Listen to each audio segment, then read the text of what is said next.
ఈ పెద్ద పులి ప్రదర్శన మాత్రం మామూలుగా లేదుగా. స్టెప్పులతో అదరగొట్టేస్తుంది. మా బుడ్డిగాడు మాత్రం ముందుకెళ్ళిపోయి మరీ చూస్తున్నాడు. ఈ బంతిని ఆ పుట్టలో పడేయడానికి ఇంత పెద్ద క్యూ లైన్. గెలిచిన వాళ్ళకి పెద్ద గిఫ్టే మరి. ఈ సంచిలో గోళీలు నట్టున్నాయి. మా బుడ్డిగాడు మాత్రం వాళ్ళు ఇసిరేయమన్నారని ఇసిరేస్తున్నాడు. మా ఆద్య మాత్రం ఆగదుగా. మన ఇండియన్స్ పర్ఫార్మెన్స్ అంటే ఎక్కడైనా సరే దద్దరిల్లిపోవాల్సిందే. స్టెప్పులు మాత్రం అదరగొట్టేస్తున్నారు. విజిల్స్ అసలు కేరింతలు మామూలుగా లేదా. డాన్స్ అంటే చాలు మా బుడ్డిగాడు మాత్రం ముందుంటాడు. అసలు ఎంత కష్టపడిపోతున్నాడు చూసి డాన్స్ వేయడానికి. ఈ చెస్ గేమ్ మాత్రం మామూలుగా లేదు. ఎంతసేపు వెయిట్ చేసినా ఆట మాత్రం అయిపోవట్లేదు. ఇదైతే 1946 బస్ అట. కెనడాలో మన పల్లె వెలుగు బస్ లాగే ఉంది. చాలా చాలా బాగుంది. ఈ బ్రిక్స్ మాత్రం ఏది లాగినా సరే కింద పడకూడదట. గెలిచిన వాళ్ళకి ఒక లాలీపాప్ ఇచ్చారు.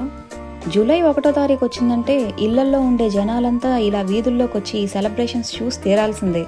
మా అద్వైత్ గాడికి మాత్రం ఈ ఫైర్ వర్క్స్ బాగా నచ్చాయట. చాలా చాలా బాగున్నాయట. ఈ రోజు వీళ్ళకి ఇక్కడ జూలై 1 కెనడా డే. కెనడాలో ఈ సెలబ్రేషన్స్ చాలా చోట్ల జరుగుతున్నాయి. వీడియో నచ్చితే లైక్ చేయడం మాత్రం మర్చిపో.